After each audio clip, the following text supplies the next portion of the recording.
Magandang hapon na sa inyo mga kachurba. Napakainit. Diyos ko po, grabe. Sarap magpabasa. Napakainit na ngayon diday. Dahil dyan, mainit ang panahon ngayon. Tara nang mag-chismis, chikahan. Tara nang mag-chismis, chikahan. Kasi, napadaan kasi ako. Kasi bumili ako ng fishball. Tapos, may nakita ako. Wala lang, magchichikahan sila. Narinig ko. O dahil, narinig ko. Kasi, nagtatrabaho din naman ako dati. Sa sobrang tagal na naging trabaho ko noon, ang dami kong nalalamang mga chismis. Pero, masaya din naman. Masaya din naman chismis. Pero, para naman kaya ko na yung buhok ko. Pero, sa isang company kasi, parang halos lahat, para nang magkakakampi. Walang sumusumbong. Kasi magkakatrabaho tayo. Pare-pareho tayo sa isang company. Kaya dapat, pag merong mga secret, ay secret tayo lang yun sa loob ng company. O, di ba? Ganun naman yun talaga. Hindi. Kasi, ang tungkol natin sa mga chismis natin ngayon, pag sa isang company, sa trabaho natin, di ba nagkakaroon tayo ng isang grupo? Nagkakaroon tayo ng mga grupo at syempre, para mo na silang magiging mga friends. O, di ba? Aminin mo yan sa isang company, lalo na sa isang grupo. Once na mga magkakilala kayo ng ilang buwan, ilang taon, lagi-lagi kayo nagkikita, lagi-lagi kayo magkakachismisan, lagi kayong magkakakilala. Kung sino man yung mga dumarating na mga bagong mga magaganda, or karamihan naman maganda ang hinahanap. O dahil totoo yun. Kasi, nalaman ko lang din naman sa mga ganong chismis. Sa dami ko na kasing na-experience sa mga company, para kasing di na problema yung ganyan. Once kasi sa isang company, na magkaroon ka ng maraming tropa, at sa inyong grupo, yung iba talaga sa isang grupo ay single sa company. May ganon, diday. Kasi sa totoo lang, karamihang mga kabataan na may mga asawa na, pero yung iba hindi naman mga kasal. Hindi sila mga kasal. Kasi 'di ba, kahit naman ngayon talagang sa panahon ngayon, hindi naman nauuso ang kasalan. Karamihan nagkaka-live-in, nagkakasama sa isang bahay hanggang sa nagkakaroon ng anak. Ganun talaga ang Pero dahil sama-sama rin kayo ng mga tropa sa isang company, meron pa din sa isang company na single. Pero sa labas, couple. May jowa, may ka-live-in na, may asawa na. Siguro nga yung iba may kasal na di ba? May ganun. Wala lang, napachika ko lang naman. Alam nyo naman kasi sa lahat. Wala, na-miss ko lang kasi magtrabaho. Kasi namimiss ako sa mga ganyan chismis. Kasi maraming tropa. Sa daming nagiging kong tropa. Ang dami kong tropa dahil. Pero mababait naman. So, once kasi na nagkakaroon kayo ng mga gala, o may bakasyon, kasi nga mga pagod sa trabaho, tapos nagkakaroon ng holiday or mga rest day tayo sabay-sabay, wala tayong pasok. Kaya dahil dyan, tara tayo nang mag-outing. party-party, mag-swimming-swimming, magkainan, mag-inuman, magkantahan, magchismisan. Kaso, may mga time naman kasi talaga na sa isang grupo na magkakasama sa isang company, meron din kasi na ayaw ng isang kumbaga meron din samahan sa grupo, company, pag nag-outing tayo na ayaw ng iba na may kasamang mga jowa sa labas o kalibin o may anak na. Meron kasi mga ganun na bawal sumama. Dapat tayo lang para maging masaya tayo. O may mga ganun. Pero masaya talaga yun kasi parang andun lahat ang napupuno ang samahan.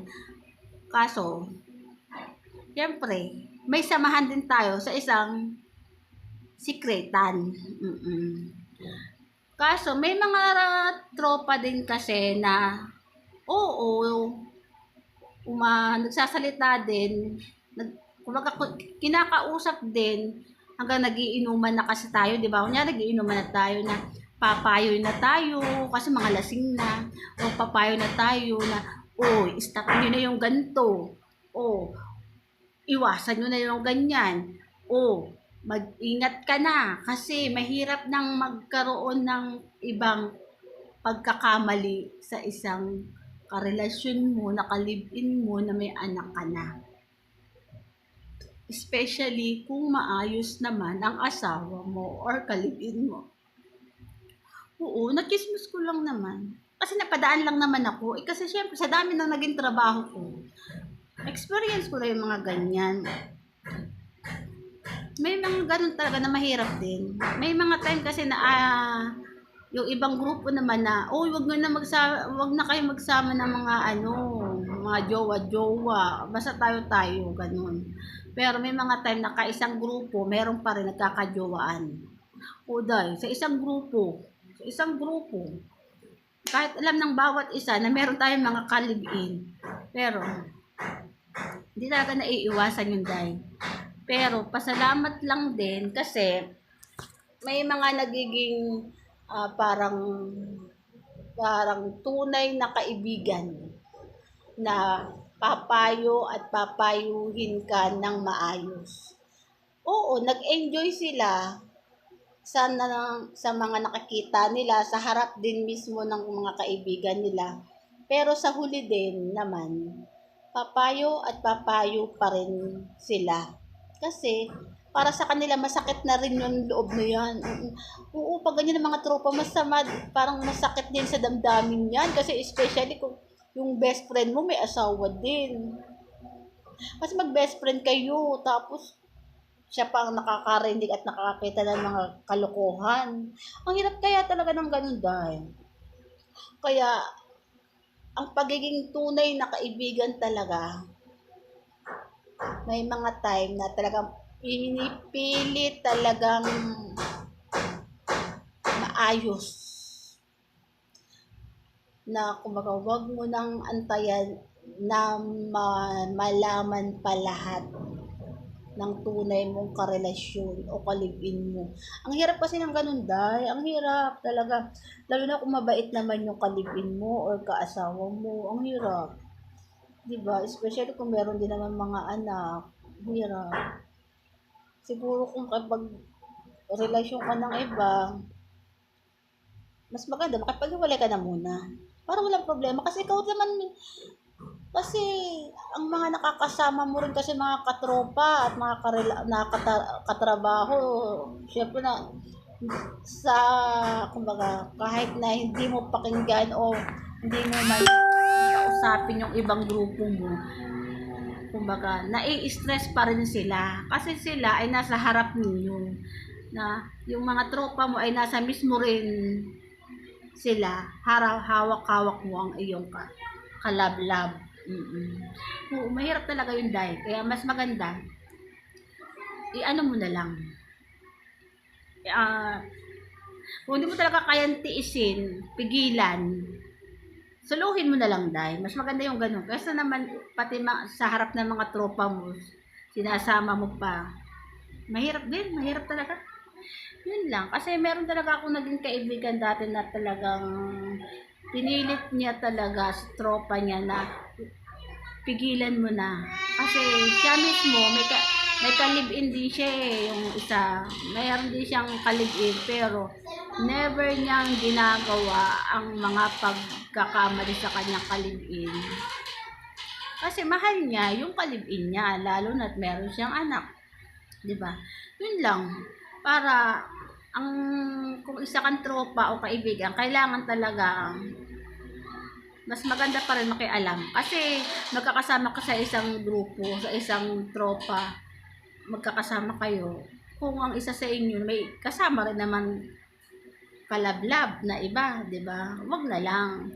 Kung kumbaga, kung hindi mo kayang pigilan na makasama yung kalablab, edi humiwalay ka na lang, humiwalay na lang, 'di ba? Para at least hindi lahat mahawak, ay kumbaga hindi lahat ng grupo ay ay anong tawag doon? Mahat mahata, kumbaga ayaw na nilang makita yung mga ganyang grupo. Kasi hindi tayo mag-enjoy. Kasi mai-stress lang, imbes nag-enjoy, nag-stress. O, di ba? Yun lang. Yun ang napachika lang ako kasi napadaan ako kasi kumakain ako ng fishball kakahanap hanggang yun. May nakita rin ako na totally naman nakita, naririnig. Kaya siyempre, dahil chismosa, hindi naman chismosa, oras naman lumilipat, dumadaan eh. Hindi naman yun na yun lang. Dahil nakakain na ako ng fishball, nakatapos na ako ng magchismis. Okay? Yun lang, napachismis na ako. Bye-bye na. Nasisiar ako. Okay? Bye.